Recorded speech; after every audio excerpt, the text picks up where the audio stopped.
Hi guys, and welcome to the first of the makeup portions of this haul. If you haven't seen the skincare portion, I will link it in the info box for you. Before I delve into the makeup, I do have one other non-makeup thing to share with you, and that is a perfume, and that is number 9 Botanical Essence from Liz Earle, and it comes in a pretty cool box. Like, it's fairly luxe, this box. And it's like magnetic. It's really cool. It's really hard cardboard as well, so you don't have to worry about your bottle being bashed. And in here there is red ginger, bergamot, blackcurrant bud, patchouli, osmanthus, which I'm not sure what that is. I will have to look that up. Damask rose, vetiver, oak moss, and vanilla. And this, guys, this is so good. Where's the thing? So good. This is like life for me, this sort of scent. I don't know if it'll show up. No, the light's not hitting it right, but I've already used that much. I've been using it pretty much every day since I got it. I'm sorry, there is a cat licking plastic. I'm not sure what it is with cats and plastic, but they love licking it. Between this and chewing on cardboard, that is the life here for cats. But anyway, I wanted to quickly share this with you. I mean, it's Liz Earle's mostly known for like skincare, and they're starting to become a bit more known for makeup as well, but not a lot of people talk about their fragrance. They have quite a few of them, and they sort of advocate the layering aspect of scent wearing, which is really fun. I love layering scents. Another brand that does that sort of style is the Scent Library. They come in like the most basic bottles, but it means you don't have to spend so much on the perfume, which is awesome. I don't have any of their fragrances at the moment. I was trying to work through a few before I bought a new one, so I'm going to try and work through a few more before I buy another new one. That is the contrary to what I'm about to show you, that is the path I'm sort of going towards, using a couple of things before I buy new. But yeah, so I'm gonna start with face products in this one, and possibly some eye shadow. I will definitely be doing the lip products in a separate video because I want to talk about them and show them, and I'll do them on my face. So I will just jump right in.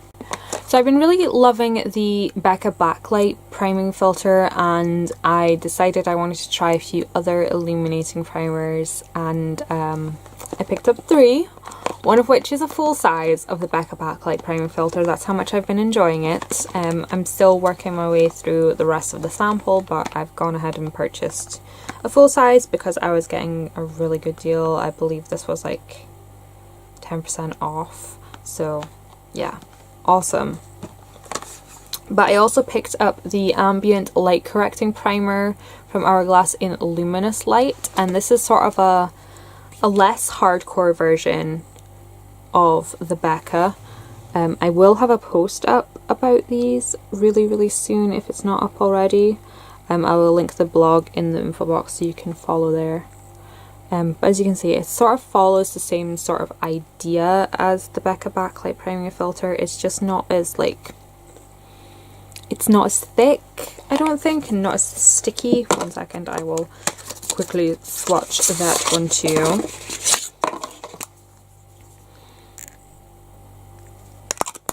So this is why I'm breaking these hauls up. I don't want them to be quick flashes of, hey, I got this and this and this. I want to show you them and talk about them. Like, as you can see, like the Becca is like way more intense.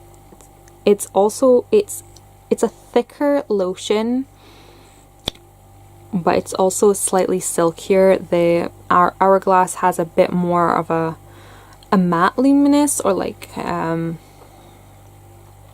velvety luminous finish, whereas the Becca is a bit more high impact. The Becca is definitely going to be more moisturizing The Hourglass Boo are for someone with oilier skins. I don't know, I'm like giving you everything that's already in the oh well. I also picked up the Laura Mercier Radiance Primer because I really wanted to give this a try. I've never tried a Laura Mercier primer, and I haven't actually tried this on the face yet. So I can only just give you a swatch. As you can see, again, it's a slightly different shimmer. And this too it's about the same sort of consistency as the Becca, maybe slightly thicker, like marginally thicker, but it's not like heavy feeling. It's got a bit more of a peach to it rather than a pink. So I think it might actually be a bit more brightening, possibly. Cat. Which one are you? I say cat, they have names, I promise. It's just, I've got two black cats, and unless you see them from the front, you can't really tell them apart because one's got a little white spot and the other has like orange eyes. Hey Peewee.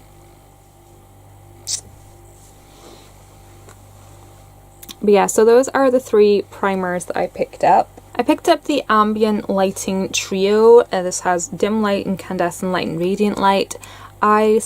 I've been eyeing this up since it launched a couple of years ago. I've been watching all my favourite YouTubers talk about this and use it and love it, and I've been watching girls pan it as well. And I was like, you know what? I'll give it a try and see what all the hype's about, because you know, there are 3 colours, small sizes. I'll get a good feel of how the product works. I haven't tried these 2 yet, but I did try Dim Light. Now I swatched it and it looks pretty. It looks pretty, right? And then I put it on my face and it looks like I've got sunburn. I don't get it. I don't get it at all. I watch girls all the time use Dim Light to set their face. So I tried it and I looked like I had like a streak of sunburn, and I had sunburn under my eyes. It looked horrendous and I couldn't buff it out for the life of God. I couldn't. Just honestly, it was horrible. I'm really disappointed. I'm actually kind of scared to use the other 2 products. Someone please reassure me that this is gonna be okay. I will probably try this out again, like in sort of like a makeup playtime session or something, like when I'm not going anywhere, so I don't have to worry about how my face looks. Slightly disappointed in this one. I'm also a little bit disappointed in the size. I thought it would be slightly bigger than this maybe, but you know, that's what I get for believing YouTube hype, right?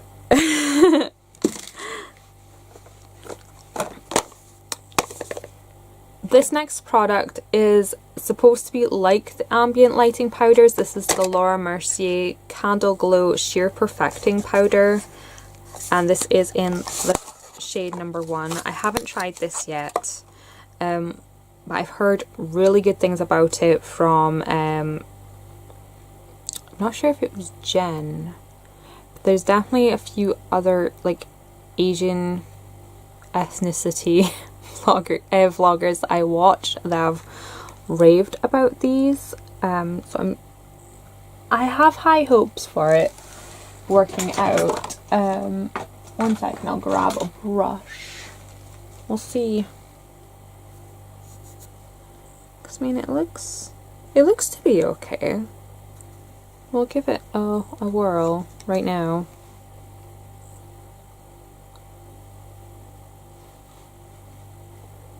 Well, it doesn't give me suntan face, so I'm happy.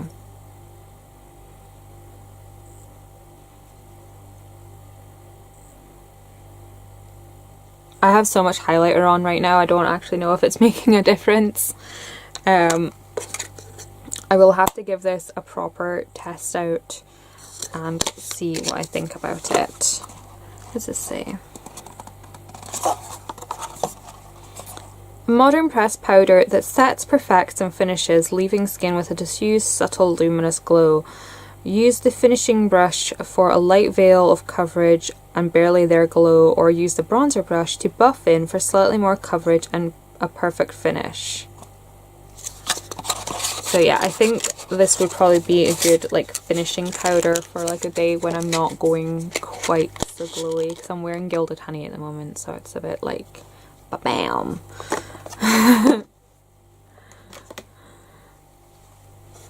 Next are two loose powders that I've picked up, one of which is this guy, which I didn't pay for. I spent my points on this one. I know. I got such amazing deals throughout this year for points. I've got loads stored up, so I decided to spend some on the Chanel Poudre Universo Libre, and I got it in the shade Claire Translucent 1, which is the lightest shade.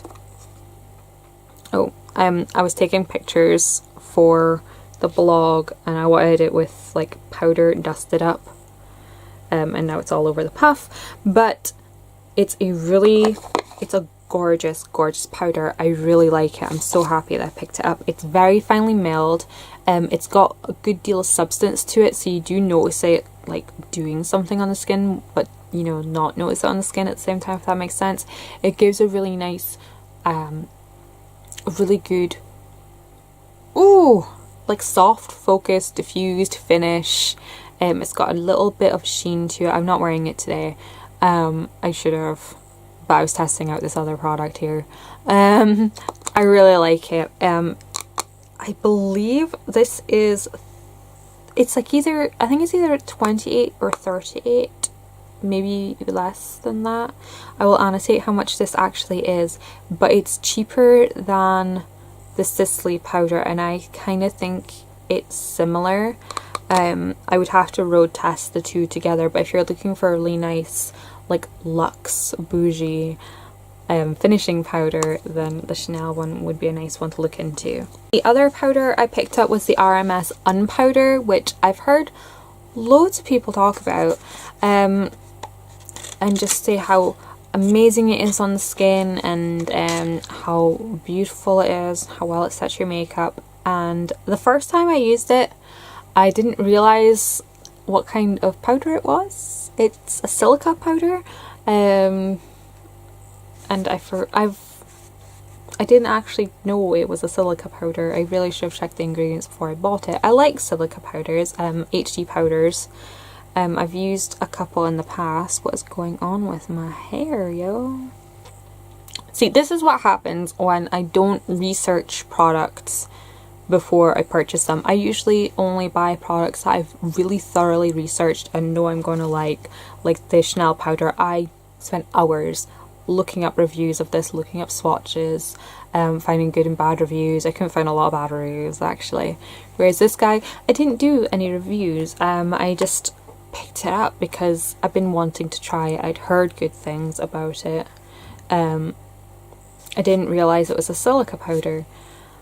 Silica powders are nice, but they're like, this one in particular is a very, very finely milled one. It puffs up like freaking crazy, and you can't use too much of it. Like, you shouldn't use too much of any powder, but with this one, like, you're either using enough or you're using way too much. It's it's like a hair thin line between enough and too much, and then suddenly it's way too much and you end up looking very powdery and ghost-like. Like, the lightest dusting of this is all you need. I've not heard anyone say that before, but so just to warn you guys, if you're looking for it is a really nice powder, don't get me wrong, it is a really nice powder, but I was really unaware of what to expect from it, is what I'm trying to say. It's a very nice mattifying HD powder. It leaves your skin really smooth looking, really soft looking, velvety finish, mattifies. I didn't have a whole lot of oil breakthrough when I used this either. So if you have problems with like oiliness in your T-zone or just general oiliness on your face, the RMS Unpowder would be one to look into. Especially if you're looking for something to set your face and then maybe go over it with something a little bit more luminous to finish, so you have the best of both worlds. Yeah, now. Yeah, now. I also picked up 2 highlighters, one from Kevyn Aucoin and one from Dior. I'll do the Kevyn Aucoin one first. This is Candlelight, the Celestial powder in Candlelight. It comes in such a diddy little packaging now. It's really cute, and I love the mechanism for opening it. You push and it opens. Ah, it's so cool. But this is the product here. I haven't actually tried this yet. I've been too busy playing with Gilded Honey. But it is very, very pretty. It is such a soft highlight. I can't wait to see this actually on the face. This would be like perfect for like bridal work as well, or like prom, or you know, if you didn't want like full-on boom highlight, like an everyday gorgeous glowing highlight, that would probably be what this guy is. This one I picked up because I missed out on the highlight earlier in the year that was beautiful.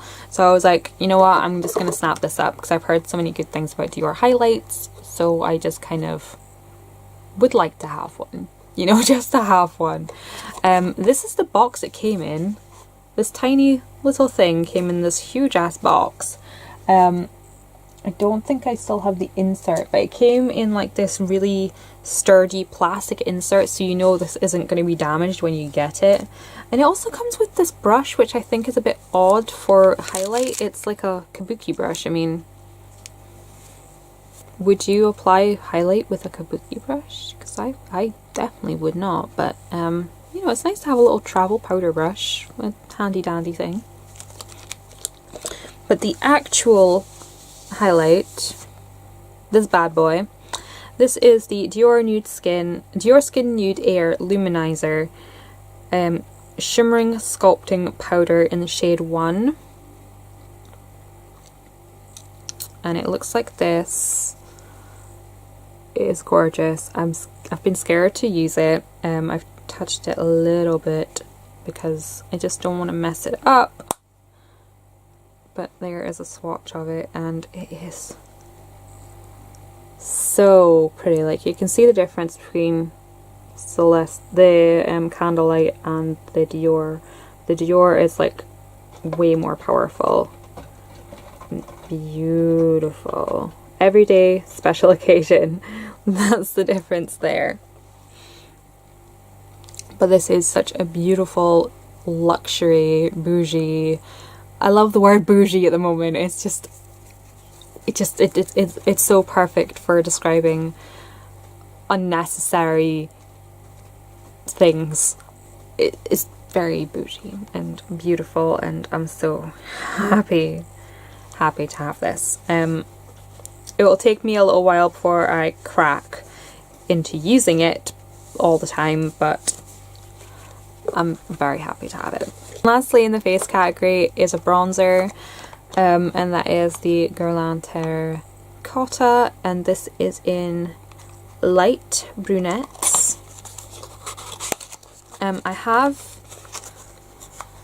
I've been loving Terra India that I got last month. Absolutely freaking loving it. I'm like glued to it. I freaking love it. I do have one of their Four Seasons in nude, and I have another one of these in a much darker shade. So I kind of wanted one that is one that I can wear like all the time, and that is this one. It is such a beautiful, beautiful color. Again, I did spend ages picking these. I went to see them in person. I looked at online swatches, and it's just the right amount of warmth. It's kind of very similar to Terra India, except it's more of a matte finish, which is kind of what I was looking for. Like, I really like Terra India, and like in the winter, having that sort of sheen to it. I don't even know if it's gonna pick up on camera. It's down here. It's like a very subtle sheen. In the winter it's fine, but in the summer I think it would be a bit too much. Like in the spring as well, I think it would be a bit too much. So I picked up the Guerlain regular terracotta bronzer in clear brunettes or light brunettes, and it's beautiful. I can't wait to like start putting it in my rotation. And that's it for face products. I didn't get any concealers or foundation, which I know, shocking, and I didn't buy any blush. I know I didn't buy any blush. What is wrong with me? But I think I'm going to stop this video here and do the eye products in a separate video, because I don't want these to be too long for you guys and get too boring. So I will finish up here and I will catch you guys in the next section. Thank you so much for watching, and bye bye.